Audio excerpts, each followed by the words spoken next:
오늘은 성경적 자녀 교육이라는 제목으로 하나님의 말씀을 전하도록 하겠습니다. 현대 가정의 특징을 한마디로 규정하자면 핵가족화라고 할 것입니다. 여러분, 이 가족에 대한 개념이 완전히 달라진 것 같아요.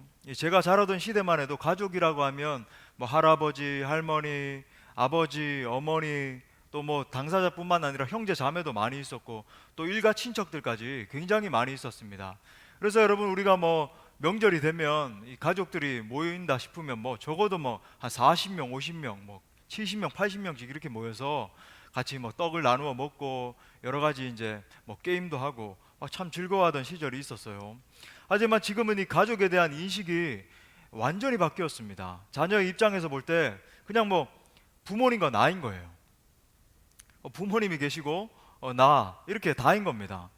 이 많은 가정에 자녀가 하나이기 때문에 아빠와 엄마 그리고 나, 이게 이제 가족 구성원이라고 이제 인식이 되는 거죠. 심지어 또 가슴 아프게도 요즘은 이제 깨어진 가정들도 이제 많이 있다 보니까 뭐 아빠와 나 아니면 엄마와 나, 이게 이제 가족의 전부라고 이제 인식을 하는 그런 아이들도 많이 있는 것 같습니다. 이 가족 구성에 대한 개념의 변화는 보편적인 인간관계의 변화로까지 이어지게 됐습니다.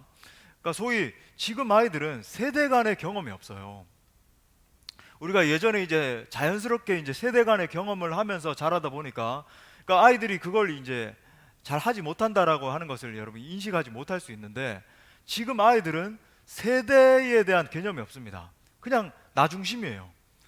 그러니까 부모들도 이제 자녀가 대부분 이제 하나다 보니까 이제 오냐오냐 키우게 되고, 자녀들이 원하는 것은 뭐 어떻게 해서든지 해주려고 하고, 이러다 보니까 자기 중심. 예. 또 이제 형제 간의 경험도 거의 없습니다. 그래서 뭐 다른 형제를 인식해서 배려를 해준다든지, 뭐 내가 저 형제가 뭘 할 동안에 이렇게 내가 좀 참는다든지, 뭐 이런 경험도 없어지게 되는 거예요. 나 중심의 문화.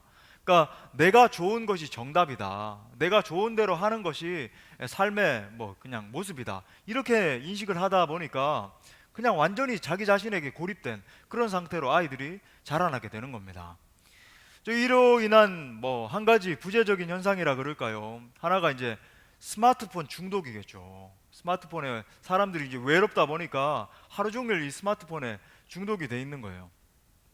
제가 이제 스마트폰 중독 자가 진단표라고 하는 것을 이제 준비를 했는데 한번 띄워주시고, 그러니까 이 중에서 실제 이게 이제 한국기술개발원에서 이제 발표를 한 건데, 이 중에서 한두 개에 해당되면 양호입니다. 그리고 이제 세네 개에 해당되면 위험군이고, 다섯 개에서 여덟 개에 해당되면 중독을 의심해 봐야 되고, 여덟 개 이상이면 이제 중독이에요. 여러분 한번 체크해 보세요. 자, 첫 번째는 첫 번째입니다. 스마트폰이 없으면 불안하다. 예. 그런 지체들 있죠. 예, 불안한 거예요. 뭔가 빠진 것 같고. 두 번째, 스마트폰을 두고 외출하면 무언가 잃어버린 느낌이다. 심지어 막 외출할 때 하루 종일 막 견딜 수가 없는 거예요. 불안해가지고. 또 세 번째, 하루에 2시간 이상 사용한다. 이거 한번 손 들어보세요. 난 2시간 이상 사용하는 것 같다. 예. 몇 명 손 들었습니다. 아침에는 우리 집사님도 몇 분 손 들더라. 그러니까 부끄러워서 못 드신 거죠. 사실은 이제 2시간씩 사용하시는데 그 발가락 한번 들어보세요. 이렇게. 예, 많이 드셨습니다. 네 번째, 설치한 앱이 10개 이상이면서 대부분 사용한다. 물론 이제 깔려있는 앱 말고 설치한 앱이 10개 이상인. 다섯 번째, 화장실을 갈 때도 가지고 간다. 화장실에 우리가 응가 이제 하러 가서도 그걸 막 계속 보고 있는 거예요. 그러다가 이제 변비 걸리는 거죠. 그런 지체들 있죠. 그리고 이제 여섯 번째, 그만해야지 하면서도 스마트폰을 계속 사용한다. 중단이 안 되는 거예요. 계속 궁금한 겁니다. 유튜브에 그 사람이 또 뭐 올렸을까 이러면서 궁금한 거예요. 또 스마트폰을 치는 속도가 매우 빠르다. 우리 뭐 젊은이들 가운데 많이 있을 텐데 엄지족 그래가지고 얼마나 빨리 치고. 또 여덟 번째, 밥을 먹다가도 스마트폰의 소리가 들리면 즉시 확인한다. 밥보다 지금 뭐가 왔는지가 더 궁금한 거예요. 또 아홉 번째, 요즘 보물 1호라고 생각한다. 스마트폰이 나의 보물 1호입니다. 한번 손 들어보세요. 아마 그런 분들 많이 계실 거예요. 지금 손을 못 들고. 자, 열 번째, 스마트폰을 이용해서 나도 모르게 자꾸 쇼핑에 빠진다. 요즘 이제 주부들 더 심하죠. 지금 코로나 때문에 막 집에서 하루 종일 쇼핑하고 있고. 자, 열한 번째, 식사 시간에도 식탁 위에 스마트폰을 가져다 준다. 그러니까 뭐 밥을 먹는데도 불구하고 옆에다가 이제 스마트폰을 두는 거죠. 여러분 이런 것처럼 이 가정의 구심점이 사라지게 되면서 여러 가지 이제 이 사회적인 어떤 병리적 현상들도 일어나고 있는 것이 사실입니다. 여러분 현대에 특히 이제 한국 사회의 가장 심각한 문제가 뭐라고 생각되십니까? 바로 이 세대 간의 갈등이에요. 세대 간의 갈등이 여러분 이 한국 사회의 가장 큰 문제입니다. 그러니까 부모 세대가 이 다음 세대, 자녀 세대 아이들을 더 이상 뭐 존중하지 않고 사랑하지도 않습니다. 굉장히 냉정해졌어요. 너희 세대의 삶은 너희 세대고 그냥 우리는 우리대로 살아간다. 그리고 더더군다나 이제 자녀 세대는 더 이상 부모 세대를 존중하지 않습니다. 존경하지 않아요. 따르지 않습니다. 그 말을 듣지 않아요. 제가 요즘 참 이렇게 가슴 아프게 듣는 그런 그 용어들, 요즘 부모 세대를 향해서 자녀 세대들이 많이 하는 그 용어가 뭐냐면, 전 정말 써서는 안 된다라고 생각을 하는데, 이 꼰대라고 하는 용어예요. 그러니까 뭔가 이렇게 교훈할라 치면은 아이 꼰대들이 이런 말 한다는 거예요. 여러분 이게 무슨 말입니까? 예. 뭐 존경을 한다든지 존중한다든지 이런 게 없어요. 예. 아주 막 싫어합니다. 더 심해지면 아이들은 반항하면서 가정 밖으로 뛰쳐 나가버리는 거예요. 또 이 가정의 문화 자체가 점점 더 문란해지고 있는 것을 보게 되는 겁니다. 동거해보고 결혼하는 자녀들이 점점 더 많아지고 있어요. 그러니까 동거해보고 맞지 않으면 그냥 뭐 헤어지자고 말하는 거예요. 가만히 들여다보면 이런 문화 가운데서도 자기중심성이 있는 겁니다. 그러니까 내가 중심인 거예요. 내가 한번 살아보고 이렇게 나와 맞지 않으면 너는 나와에게 필요 없는 사람이니까 그냥 우리 헤어지자. 또 살아보고 좀 맞는 것 같으니까 나에게 필요한 사람이니까 같이 살자. 뭐 내가 먼저 좀 희생하고 내가 그 사람을 위해서 좀 굽히고 이렇게 이해하고 이런 게 없는 겁니다. 내 중심이에요. 나에게 맞으면은 맞는 거고 아니면은 버려버리고. 그러니까 우정 관계 같은 게 없는 거죠. 우리가 같이 이렇게 교제하고 그러니까 옛날처럼 그죠 이렇게 빵집에 앉아가지고 대화 나누고 이런 게 가슴 설레고 이런 게 아니라 나에게 맞으면은 뭐 맞는 거고 아니면은 뭐 버려버리고 뭐 이런 시대가 됐다라고 하는 겁니다. 이렇게 자란 아이들은 사회 속에서도 사회의 부적응자가 되어서 살아가는 것을 보게 되는 거예요. 이 자기 중심성이 강화된 아이들이 사회 속에 깊이 들어가지 못하는 것은 아마 뭐 자명한 이치와 같은 걸 거예요. 가령 뭐 회사 같은 어떤 단체 문화, 조직 문화에 들어가면은 그러니까 이런 겁니다. 자기가 거기에 그 조직의 문화에 만족을 하고 기쁨을 느끼면 그냥 계속 다니는 거죠. 근데 자기가 만족 못하면 에이 나랑 맞지 않네 그냥 버려버리는 거예요. 벗어나버리는 겁니다. 뭐 공동체를 위해서 희생을 한다든지 타인을 배려를 한다든지 대의를 위해서 자기 자신을 좀 희생하면서 거기에 맞춰가지고 이제 이렇게 함께 나아간다든지 이런 게 없는 거예요. 오로지 내 중심. 예. 좀 가슴 아픈 건 뭐냐면 부모들이 그렇게 토로하면은 이제 그걸 말리고 좀 이렇게 바른 가치관을 가르쳐 줘야 되는데 요즘 부모님들도 좀 그렇게 가르치는 것 같아요. 너한테 맞지 않아? 그러면 나와버려. 뭐 이렇게 말하고. 여러분 그래서 지금은 그 어느 때보다 이 성경적인 자녀 교육관에 목마른 시대입니다. 여러분 이럴 때 정말 여러분 우리에게 필요한 것은 성경적인 자녀 교육이라고 하는 거예요. 여러분 참으로 우리가 믿는 하나님의 지혜는 놀라운 것입니다. 여러분 우리가 믿는 하나님은요, 이 하나님의 지혜는 시대를 거슬러서 최고의 교육 방법을 우리에게 가르쳐 주십니다. 왜 아멘 안 하시죠? 여러분 이게 정말 진짜 영적인 이야기예요. 제가 누누이 말씀드리지만 뭐 성령 충만함에 대해서 막 이야기하고 하면 아멘 아멘. 근데 여러분 자녀 교육 방법에 대해서 여러분 이게 진짜 여러분 일상을 살아가는 진정한 영성인 거예요. 영성 가운데 하나인 겁니다. 자, 그래서 오늘은 이 어린이 주일을 맞이해서 성경적인 자녀 교육 방법에 대해서 크게 세 가지로 우리 나누면서 은혜를 나누고자 합니다.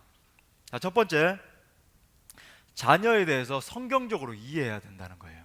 한번 따라합시다. 자녀에 대해 성경적으로 이해하라. 자, 먼저 하나님이 우리에게 주신 이 자녀에 대해서 정말 성경적인 가치관으로 우리가 자녀들을 바라보고 이해하는 것이 참 중요해요. 시편 127편 3절 말씀, 너무 잘 아는 말씀이죠. 우리 다 같이 읽겠습니다. 시작. 보라, 자식들은 여호와의 기업이요 태의 열매는 그의 상급이로다. 정말 자식은 하나님의 상급이 선물이고 또 하나님이 우리에게 맡겨주신 기업이라고 하는 것입니다. 근데 여러분, 우리는 우리 자식들이 그냥 뭐 우연히 태어났다라고 생각을 합니다. 그렇죠. 그냥 뭐 우리 가정 가운데 자녀들이 우연히 생겨나서 우리 가정의 어떤 뭐 권속 가운데 하나가 되었다, 이렇게 생각을 하는 거예요. 그래서 내 것이라고 생각하는 겁니다. 그래서 실수를 범하는 거예요. 내 거기 때문에 자꾸 실수하는 겁니다. 내 마음대로 가르치려고 하고, 내 마음대로 조종하려고 하고, 또 막 내 마음대로 되지 않은 경우에는 막 화가 나고 막 그렇게 되는 거예요. 더 나아가서는 내 마음대로 되지 않을 때는 막 이렇게 과도하게 폭력을 행사하면서 아이들을 학대를 하고 뭐 그러는 것까지 나가는 거예요. 물론 여러분, 여기서 중요한 것은 우리가 정말 이성적으로 훈계하고 또 이렇게 잘 절제된 모습으로 이렇게 타이르면서 양육하는 것은 중요해요. 여러분, 잠언서에서도 곳곳에 그렇게 교훈하고 있죠. 성경적인 가치입니다. 물론 여러분, 제가 여러분에게 제안 드리고 싶은 부분이 있어요. 절대로 여러분 손을 사용하시면 안 된다는 겁니다. 자녀들을 사용할 때 이 자식이 막 어디 네 아버지 뭐 하시노? 막 영화에 나오는 것처럼 막 시계 풀고, 그죠? 그렇게 하면 안 된다는 겁니다. 흥분해가지고. 그러니까 여러분, 그러니까 아이들을 훈계해야 될 때가 있는데, 그럴 때는요 정말 이렇게 조그마한 어떤 매 같은 거를, 이렇게 사랑의 매 같은 걸 하나 마련해서, 정말 잘못했을 때, 그럴 때도 막 다른 아이들을 뭐 때렸다든지 아니면 무슨 뭐 도둑질을 했다든지 진짜 훈계가 필요한 것 같을 때 이렇게 훈계하는 겁니다. 그리고 그러니까 사람들이 보는 앞에서 훈계하면 안 돼요.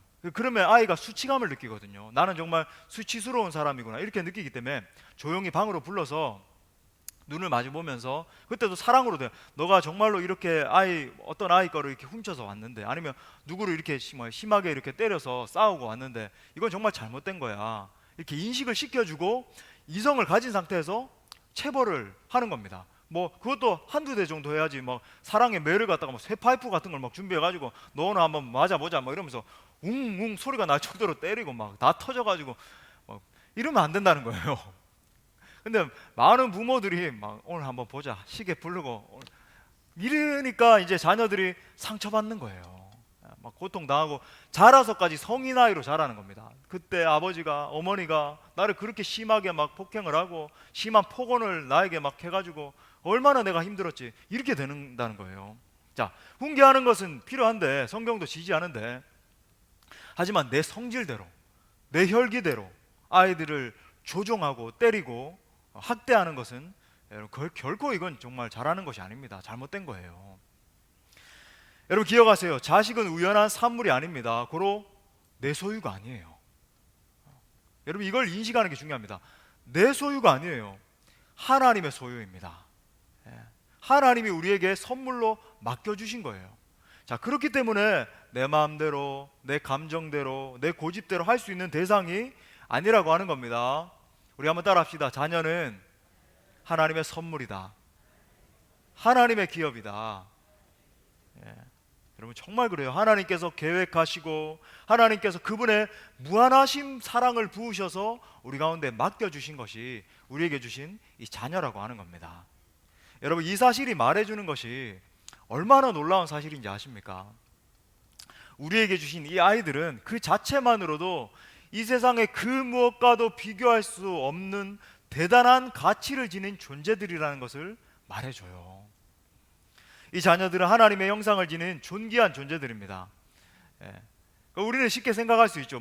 내 얼굴을 닮았네. 그것도 참 이렇게 참 즐거운 일입니다. 그죠? 참 나의 자녀가, 아니면 뭐 할아버지 할머니의 얼굴을 닮았네. 근데 여러분 근본적으로 이 아이들은 하나님의 형상을 지닌 존재들이에요. The image of God. 하나님의 형상을 지닌 존재. 얼마나 놀랍습니까? 여러분 그 말이 또 더 나아가서 말해주는 것이 있습니다.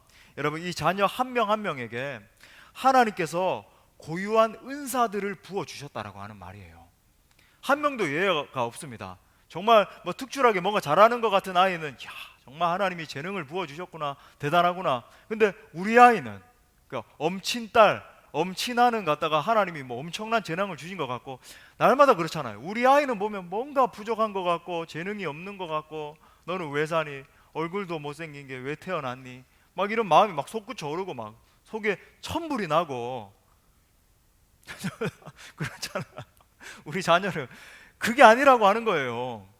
여러분, 우리에게 주신 자녀 한 명 한 명 한 명도 빠짐없이 하나님이 신묘막직하게 창조하실 뿐만 아니라 그분의 은사와 재능을 물붓듯이 부어주셨습니다. 믿으십니까? 여러분, 이 땅 가운데서 하나님의 그 놀라운 영광을 드러내기 위해서 엄청난 재능들과 엄청난 가능성을 부어주셨다라고 하는 거예요. 여러분, 여러분의 자녀 한 명 한 명을 바라보는 시각이 바뀌어야 됩니다. 정말 여러분의 시각에서 하나님이 자녀들을 바라보시는 시각으로 바뀌어야 돼요. 네. 하나님은 여러분의 자녀들을 어떻게 보고 있는지 아십니까? 우리 자녀가 뭐 100점을 받아오면 너는 정말 100점짜리 인생이다. 너는 70점을 받아오면 너는 70점짜리 인생이네. 야, 너는 정말 30점짜리 인생이야. 빵점짜리 인생이야. 너는 뭐가 될래? 이렇게 여러분 바라보시는지 아십니까? 그렇지 않다라고 하는 거예요. 하나님이 우리 자녀들에 대해서 가지고 계신 이 엄청난 일을 한번 보십시오. 창세기 1장 28절, 우리 금요일에도 읽었죠. 우리 다 같이 한번 읽어보겠습니다. 시작. 하나님이 그들에게 복을 주시며 땅에 충만하라, 땅을 정복하라, 바다의 물고기와 하늘의 새와 땅에 움직이는 모든 생물을 다스리라 하시니라. 여러분, 이 말씀을 어떤 명령이라 그랬죠? 맞아요, 문화명령. Cultural mandate, 문화명령이라고 부릅니다. 한번 따라합시다. 문화명령. 이거는 반드시 기억해야 돼요. 문화명령과 함께 신약의 마태복음 28장에 선교적인 대위임령을 주셨잖아요. 이 문화명령과 선교적인 명령을 지닌 존재로 우리 한 명 한 명을 창조하셨는데, 특별히 여러분, 우리 자녀들을 이 문화명령을 수행할 자들로 창조하셨다라고 하는 거예요. 그러니까 하나님이 그분이 가지고 계신 속성을 다 동원해서 엄청난 은사들을 부으셔서 온 세상을 다스리는 존재로 우리 자녀들을 창조하셨다라고 하는 겁니다. 여러분, 놀라운 사실은요, 하나님이 우리 자녀들을 그냥 창조하실 뿐만 아니라 한 명 한 명을 골라 뽑아서 부르셨어요. 하나님이 우리 자녀들을 부르셨습니다. 뭘 위해서? 온 세계와 열방 가운데 정치, 경제, 사회, 문화, 과학, 예술, 스포츠, 모든 영역의 침투에 들어가서 하나님의 이 창조물로서 하나님의 이 문화 명령을 지닌 존재로서 하나님의 뜻대로 그 모든 영역들을 변화시키는 존재로 우리 아이들을 창조하셨다라고 하는 거예요.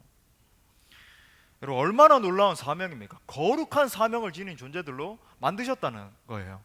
여러분, 이 문화 명령은요, 모든 영역을 포괄한다라고 하는 것을 여러분 기억해야 됩니다. 그러니까 이런 거예요. 우리는 아이들을 키울 때에 그냥 목적 없이 키우잖아요. 그냥 이 세상에서 가르치는 가치가 서울대, 연고대를 나와야 되고 영어를 좀 잘해야 되고 뭐를 잘해야 되고, 그러니까 어느 동네에 어떤 아줌마가 어디 보낸대. 그러면 나도 보내야 되겠구나. 여기도 보내고 이 학습지 안 돼, 이 학습지도 하고, 그러다 보니까 아이들이 학원을 6개, 7개 다니고 강남에는 10개, 12개씩 그렇게 다닌다며요. 그러다 보니까 아이들이 어릴 때부터 파김치가 되는 거예요. 학원 쫓아다니다가. 여러분, 이게 정상이 아니잖아요. 부모들이 아이들을 소위 말해 망치고 있는 겁니다. 진짜 뭔가 하나님의 이 문화 명령을 지닌 존재로서 하나님 나라를 그 영역 가운데 침투해 들어가서 하나님 나라를 선포하는 자녀로서 키우는 게 아니라 그냥 이거 좋다 그러니까 이거 시키고 저거 좋다 그러니까 저거 시키고. 여러분, 근데 기억하셔야 돼요. 그러니까 부모 여러분들이 해야 될 사명이 정말로 막중합니다. 그건 뭐냐면 그냥 아이들 좋다고 한다고 수학학원 더 좋은 데 보내고 더 좋은 대학 보내고 더 좋은 직장 가지고 하고, 여러분, 이게 아니라고 하는 거예요. 온 세계와 열방 가운데서 하나님의 문화 명령을 수행할 자들로서 전략을 가지고 아이들을 양육해야 된다고 하는 겁니다. 단순히 세상에서 성공하는 사람으로 키우려고 하는 것은요, 여러분, 큰 오산입니다. 예수 그리스도의 심장을 가진 자녀로 정말 이 무너진 하나님의 뜻이 구현되지 못하고 있는, 예를 가령 이 정치 영역이 있다라고 한다면 정치 영역에서 하나님의 공의가 땅에 떨어져 있는 것 같습니다. 하나님의 공의를 선포하는 자녀로서 마치 영국의 윌리엄 윌버포스, 청교도였던 윌리엄 윌버포스가 영국의 상원 의원이 되었잖아요. 그러니까 노예 제도를 폐지시켰잖아요. 어메이징 그레이스, 나 같은 죄인 살리신. 여러분 존 뉴턴과 함께, 그죠? 하나님의 마음을 품고 여러분 영국에 있던 노예 제도를 폐지시켜 버렸습니다. 언제 그렇게 한 줄 아세요? 평생을 40년간 이상 그렇게 노예 제도를 폐지시키기 위해서 싸우다가 죽기 4일 전에 영국의 노예 제도가 폐지되는 것을 보고 하늘나라에 간 거예요. 마치 이런 존재로서 경제 분야에 들어간다면 단순히 뭐 잘 먹고 잘 살고, 야 무슨 어떤 은행에 취직해가지고 돈을 연봉을 1억씩 벌고, 그게 아니라 정말로 그 영역에서 하나님의 정의대로 경제 영역을 변화시키는 하나님의 자녀로서, 정말 이 아이가 문화 예술 분야에 들어간다, 뭐 어떤 설령 뭐 가수가 된다, 요즘 뭐 이렇게 막 유명한, 그러면은 야 뭐 임영웅 씨가 요즘 노래 정말 잘하더라 막 하면서, 그 프로 뭐죠, 뭐 트로트 뭐 왕인가, 그거 본 분 한번 손 들어 보세요. 아마 있을 거예요. 시청률이 30%가 보니까 제가 우연히 한 몇 분 정도 이렇게 지나가다가 이렇게 봤어요. 보니까 막 자매님들이 거기서 전화 오니까 막 난리가, 울고 불고 나에게 전화가 오다니. 한번 그런 감격 느껴보신 지체들 한번 손 들어 보세요. 임영웅 씨가 나한테 전화 왔으면 좋겠다. 임재웅 목사님이 이거 문제예요, 문제. 막 자매님들이 우는 거예요. 나한테 전화했다고 막 하면서 내가 참 기가 막혀가지고 좀 코가 막히고. 그게 아니라 뭐 유명하게 돼서 막 몇 억을 벌었다더라, CF를 몇 개, 그게 아니라 정말로 예를 들어 뭐 가수가 될 수도 있습니다. 그렇다면 정말로 그 영역에서 뭐 가령 소양 씨라든지 이런 사람들처럼 진짜 좋은 노래들 부르고 하나님의 같이 막 하나님을 찬양하는 사람으로, 동시에 그렇게 하나님을 찬양하는 사람으로 키워서 그 영역에서 정말 하나님의 영광을 선포하는 자녀로 그렇게 키운다든지. 그러니까 목적을 가지고 전략을 가지고 문화를 변혁시키는 문화 변혁의 대상자로서 키워야 된다라고 하는 거예요. 여러분 제가 지금 여러분에게 강조하고자 하는 것을 인식하시겠습니까? 예. 그냥 뭐 잘 먹고 잘 사는 자녀로서 키우면 안 된다라고 하는 겁니다. 정확한 의도를 가지고 교육하고 도와줘야 된다라고 하는 거예요. 사랑하는 부모 여러분, 자녀는 하나님이 주신 선물이요, 하나님이 주신 기업입니다. 하나님이 주신 이 귀한 선물을 하나님의 뜻대로 키울 수 있기를 바랍니다. 여러분 한 번밖에 없는 인생, 정말 이 땅 가운데서 하나님의 통치를 실현하는 자녀들로, 아이들로 키워야 된다라고 하는 거예요. 온 열방 가운데서 하나님 나라를 선포하고 세우는 자녀들로 정말 키울 수 있기를 간절히 바랍니다. 자, 큰 두 번째로, 여러분 부모는요 자녀들을 성경적으로 양육해야 됩니다. 자, 제가 지금 강조하고 있는 게 부모라고 하는 것을 여러분 기억하셔야 돼요. 제가 의도적으로 부모라고 한 겁니다. 부모들은 자녀들을 성경적으로 양육해야 돼요. 한번 따라합시다. 자녀들을 성경적으로 양육해야 된다. 정말 하나님이 주신 이 자녀라고 한다면요, 하나님의 선물이라고 한다면 이 자녀를 진짜 주님의 뜻 안에서 키워야 하는 것은 마땅한 거죠.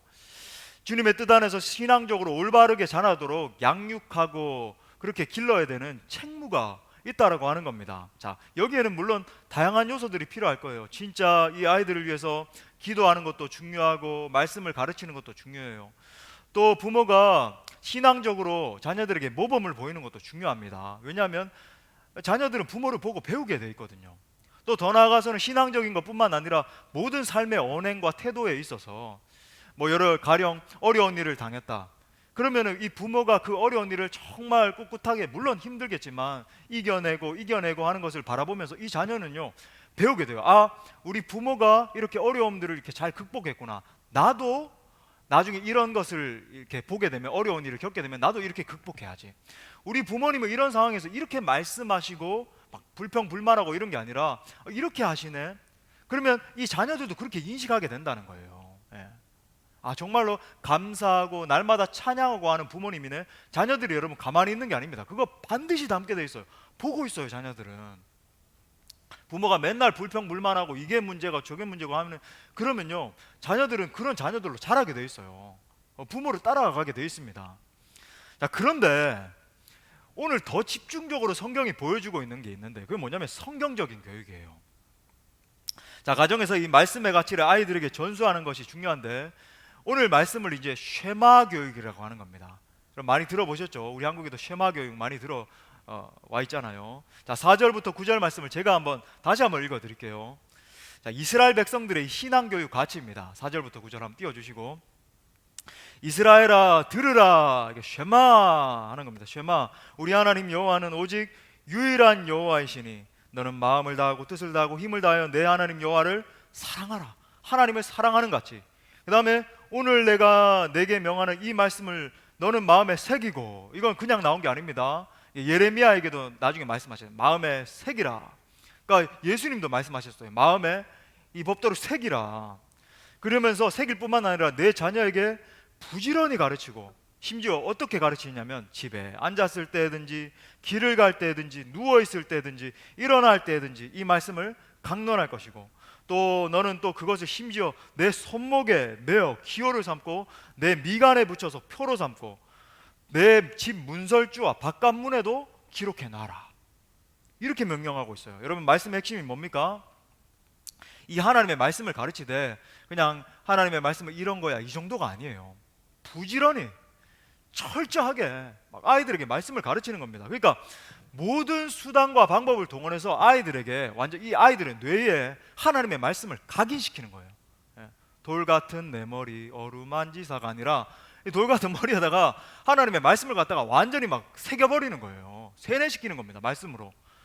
뭐라 그래요? 손목에까지 메고 미간에도 붙이고 문설주에도 붙이고 뭐 날린 거예요. 이게 막 말씀에 막 잔친 겁니다. 이 온 집안이 아이들에게 이 말씀을 심겨주기 위해서.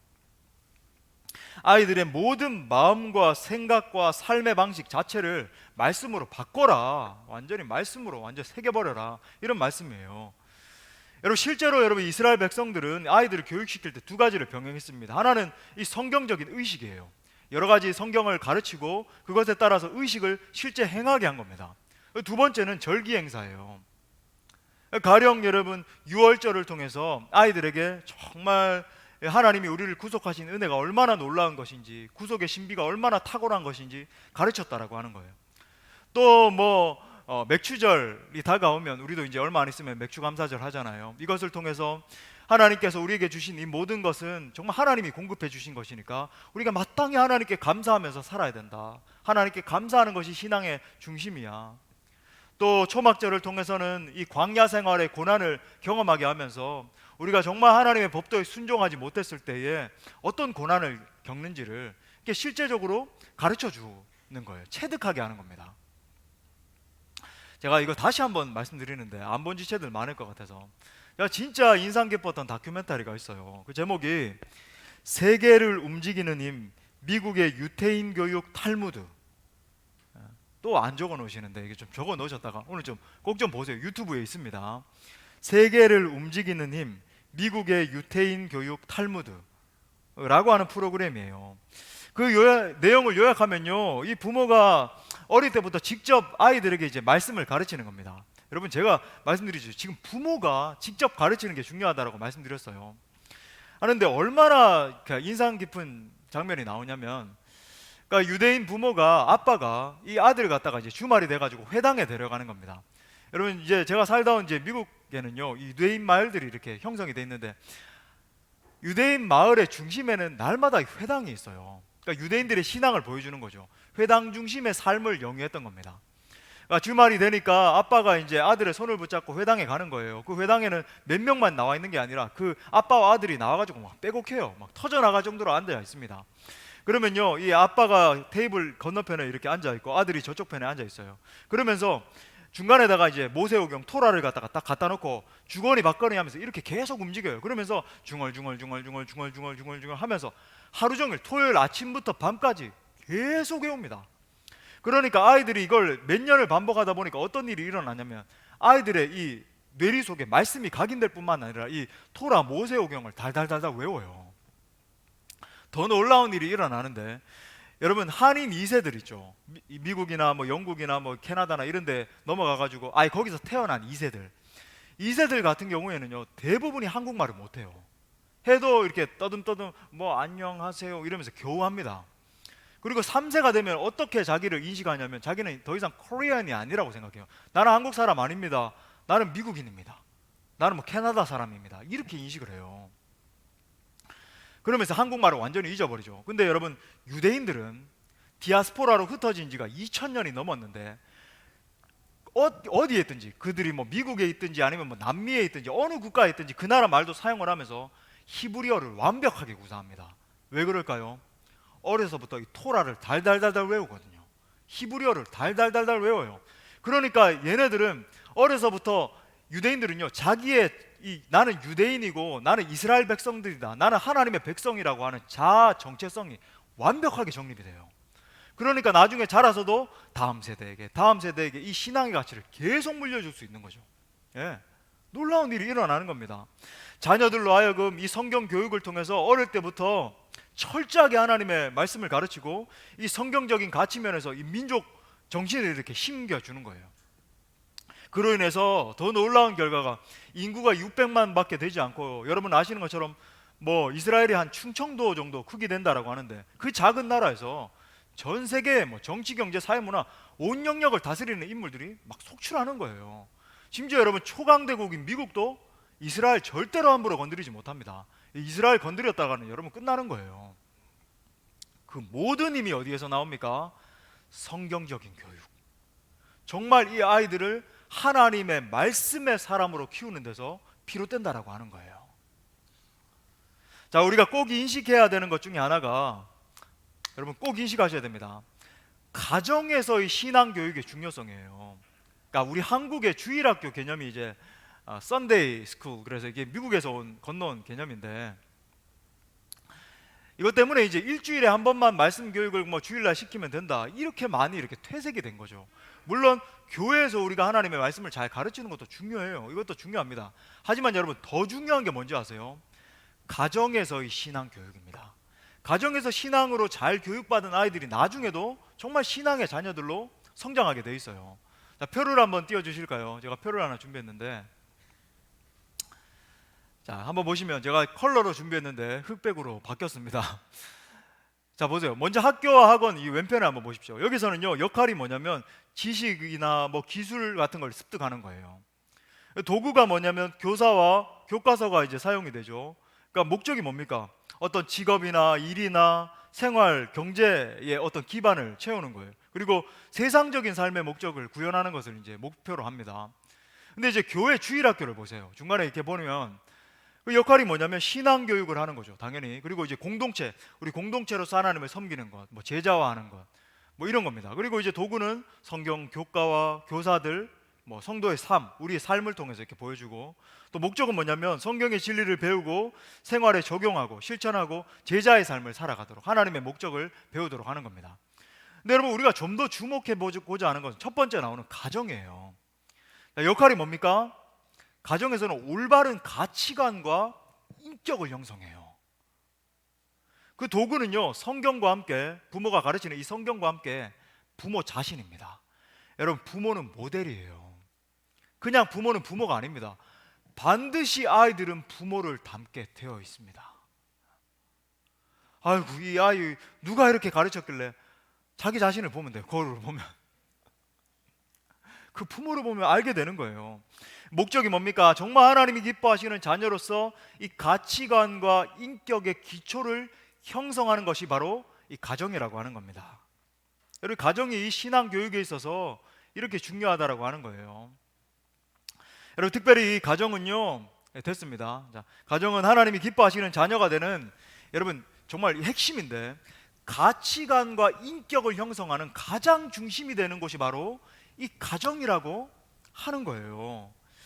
여러분 기억하십시오. 아이들은 부모를 모델로 삼고 자라게 되어 있습니다. 내 부모를 통해서 성경의 하나님과 함께 성경의 사람들을 느끼고 배우게 되어 있어요. 저의 예를 좀 들어볼까요? 저는요, 제가, 이거 정말 과장이 아니라 제가 예수님의 이미지를 형성하고 그리게 된 그 대상이 누구냐면 저희 어머니예요. 저는 저의 정말 어머니를 통해서 예수님의 이미지를 형성을 하게 됐습니다. 그러니까 어릴 때부터 어머니의 정말 이 희생적인 사랑과 여러 가지 희생적인 헌신을 통해 가지고 예수 그리스도의 사랑과 헌신의 이미지, 특별히 이제 십자가에서 나를 물과 피를 쏟기까지 나를 사랑하신 그 이미지를 어머니를 통해서 배우게 됐어요. 정말 아무리 힘들더라도 정말 밤마다 새벽마다 가셔서 날 위해서 기도해 주시고 사랑으로 가르쳐 주시고 양육하셨던 그 모습들을 통해서 예수님을 알게 됐다라고 하는 거예요. 근데 반대로 부정적인 예를 들 수 있을 것 같아요. 그러니까 많은 지체들이 하나님과의 이 친밀함이 중요함을 알매도 불구하고 하나님과의 정말 깊은 이 친밀함을 누리지 못하는 지체들이 있는 걸 보게 돼요. 그리고 그런 지체들에게 가만히 가서 이제 상담을 하면서 이렇게 물어보면 대부분이 아버지나 어머니와 이 인격적인 관계를 형성하지 못했다는 것을 보게 됩니다. 특별히 엄한 아버지 밑에서, 특별히 이 한국이 참 옛날에 이제 엄한 아버지의 이미지가 강했잖아요. 아버지가 막 하면 다 긴장해야 되고, 그런 엄한 아버지 밑에서 자란 자녀들은요, 하나님 아버지의 이미지를 그런 식으로 형성을 하다 보니까 하나님과의 깊은 친밀함을 형성을 못하는 거예요. 정말 하나님이 나를 정말 사랑하시고, 나를 정말 죽기까지 사랑하시고, 나를 안아주시고, 나를 마치 돌아온 탕자가 돌아올 때 정말 상거가 먼데 기다렸다가 끌어안아 주시는 그 아버지의 이미지, 그걸 가지지 못하는 겁니다. 그러니까 아파하고 상처받아 있고 두려운 하나님으로 인식하고, 여러분, 이 상당수의 분들이 왜곡된 아버지의 이미지, 어머니의 이미지 때문에 하나님을 경험하는 데에 정말 많은 제한이 생긴다라고 하는 거죠. 여러분, 그래서 가정에서 부모가 신앙의 모델 역할을 해주는 게 너무나 중요합니다. 정말 중요해요. 아이들은 부모가 무엇을 생각하고 어떻게 판단하고 행동하는 것을 관찰했다가 그것을 그대로 본받게 되는 거예요. 우리 한번 따라 합시다. 나는 아이들의 신앙 모델입니다. 우리 옆에 계신 분들에게도 한번 선포해 주세요. 당신은 아이들의 신앙 모델이십니다. 이렇게 한번 고백해 주십시오. 예. 이것을 인식하는 것이 여러분 정말 중요하다라고 하는 거예요. 자, 그렇다면 자녀들을 양육할 때 무엇을 목표로 삼을 것인가? 물론 이 넘어가기 전에 기억하세요. 우리 자녀들은 벌써 다 컸는데 어떡하죠? 여러분, 늦지 않았습니다. 정말 어릴 때 내가 자녀들에게 조금 이렇게 잘못한 것이 있다면 정말 아이들에게도 가서요, 자존심 내세우지 말고 사과하십시오. 내가 어릴 때 그때 너에게 정말 이렇게 심한 말을 하고 이렇게 심하게 체벌한 적이 있는데 미안해. 아빠가 용서를 구할게. 하나님 아버지의 성품은 그렇지 않으셔. 안아주고, 엄마가 너에게 너무 많은 강요를 하면서 그렇게 자랐지. 근데 여러분, 그런 작은 고백을 통해서 아이들의 마음은 완전히 녹습니다. 아이들이 치유받아요. 그래서 평생을, 남은 여생을요, 자유롭게 살아가게 돼요. 안 그러면 거기에 묶여가지고요, 자유롭지도 못하고 자아가 짓눌려가지고 그렇게 살아가게 돼요. 자, 그렇다면 이 자녀들을 양육할 때 무엇을 목표로 삼아야 될 것인가? 방향 설정의 문제이겠죠. 방향을 설정하는 게 중요합니다. 자, 마태복음 22장 37절부터 40절에서 우리 예수님이 이렇게 가르쳐 주셨어요. 우리 다 같이 한번 읽겠습니다. 시작. 예수께서 이르시되 내 마음을 다하고 주 너의 하나님을 사랑하라 하셨으니 이것이 크고 첫째 되는 계명이요 둘째도 그와 같으니 내 이웃을 내 자신같이 사랑하라 하셨으니 이 두 계명이 온 율법과 선지자의 강령이니라. 여러분, 한마디로 우리 신앙 교육의 목표는 하나님 사랑과 이웃 사랑입니다. 자녀들에게 정말 하나님을 뜨겁게 사랑하는 자녀들로 만들고 또 내 이웃을 내 몸처럼 사랑하는 자녀들로 만들면 성공하는 거예요. 자, 근데 이건 좀 이제 큰 어떤 목표이고, 이걸 실현하기 위해서 구체적으로 우리가 뭘 실천을 해야 될 것인가? 제가 7가지 항목을 정리를 했습니다. 뭐 다 적을 수는 없으니까 여러분, 제가 영상으로 유튜브에 띄워놓을 테니까 여러분 좀 이렇게 뭐 적어 놓으시든지 아니면 프린트를 해서 뭐 이렇게 가온처럼 이렇게 좀 벽에다 걸어 놓으시든지 하십시오. 신앙교육 실천 원리 7가지입니다. 오늘 세미나가 아니기 때문에 간단하게 그냥 언급만 하고 넘어가겠습니다. 첫 번째는요, 무엇보다 아이들에게 예수 그리스도의 복음을 심어줘야 됩니다. 복음이 무엇인가? 우리를 살리시는 그 복음, 예수 그리스도께서 왜 이 땅 가운데 오셔야 됐는지, 우리가 얼마나 철저하게 타락한 죄인이기 때문에, 그리고 예수님이 저 십자가 상에서 우리를 위해서 어떤 대가를 지불하시고 또 부활 승리하셨는지, 그리고 장차 다시 오실 예수님, 재림하실 예수님, 오셔서 심판주로 오셔서 정말 예수님 안에 있지 않은 자들은 심판을 당하게 된다는 것, 철저하게 성경적으로 가르쳐 줘야 된다라고 하는 거예요. 두 번째는요, 구원을 확신하게 하고 헌신하도록 이끌어줘야 됩니다. 정말 구원을 확신을 가진 자녀들로서 키워야 된다.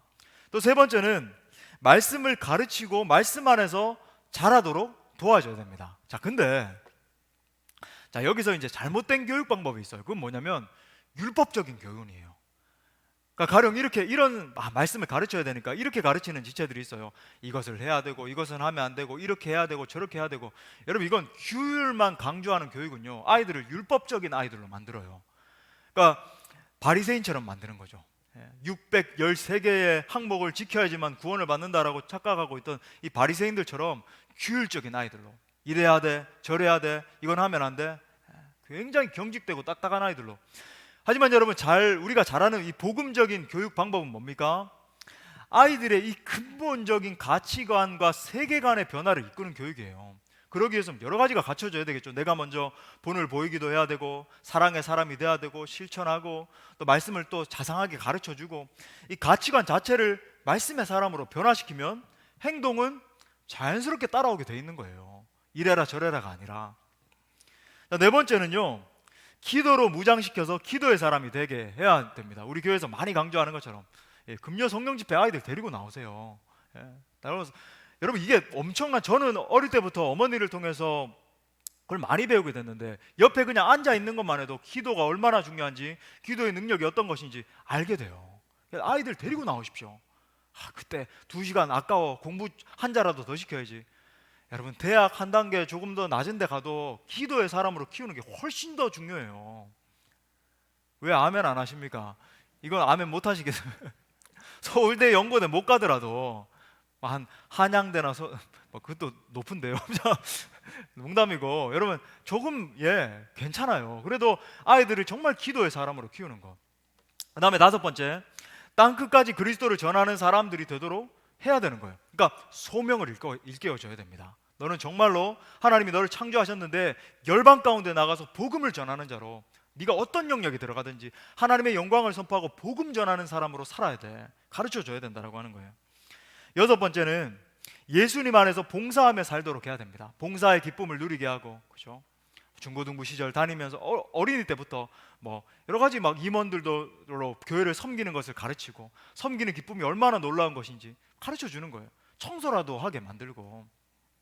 7번째, 사랑을 듬뿍 주고 자주 축복해야 영적으로, 또 정신적으로, 육체적으로 잘 자라게 되어 있습니다. 저의 예를 좀 들어볼까요? 저는요, 저희 가정에 있는 2아이, 성령이와 성신이를 자주 안아주고 자주 축복합니다. 이 자주라는 게 정말 하루에 10번도 더 해요. 과장이 절대 아닙니다. 아침에 일어나면 안아주고, 점심에도 혹시나 볼 일 있으면 안아주고, 저녁에도 아무리 늦는 시간이 있더라 할지라도 안아주고 기도해주고 축복합니다. 그러면서 이야기해요. 성령아 사랑해, 성신아 사랑해, 정말 축복해, 하나님이 너를 이 땅 가운데 보내주셨는데 이 땅 가운데 태어나줘서 너무나 고마워. 저는 정말 진짜 계속 그렇게 고백해요. 그러면서 이렇게 말합니다. 하나님이 너에게 놀라운 계획을 가지고 계시는데 하나님이 너를 위대한 하나님의 사람으로 쓰실 거야. 전 세계와 열방 가운데 보내셔서 하나님의 영광의 도구로 쓰실 거야. 화이팅 하면서 하이파이브도 하고. 저는 그렇게 합니다. 여러분들 그렇게 할 수 있길 바랍니다. 많은 축복을 받고 자란 아이가 축복하는 인생으로, 아브라함처럼 자라게 된다라고 하는 거예요. 사랑하는 성도 여러분, 이스라엘 백성들처럼 우리도 아이들을 철저하게 신앙으로 교육시킵시다. 무엇보다 살아계신 하나님을 기억하고 예배에 최선을 다하는 자녀들로 양육합시다. 또한 말씀을 삶의 중심 가치로 삼고 말씀대로 살아가는 아이들로 양육합시다. 그리고 마음을 다해서 사랑하고 자주자주 마음을 다해서 축복합시다. 그렇게 될 때 아이들의 인생을 통해서 하나님의 뜻이 이 땅 가운데 실현되는 것을 보게 될 것입니다. 자, 마지막 큰 3번째로 하니까 긴장하시지 마시고, 이거 짧습니다. 자, 마지막 큰 3번째로 부모를 공경하고 순종하는 자녀들로 양육해야 된다라고 하는 거예요. 부모를 공경하고 순종하는 자녀들로 양육하라.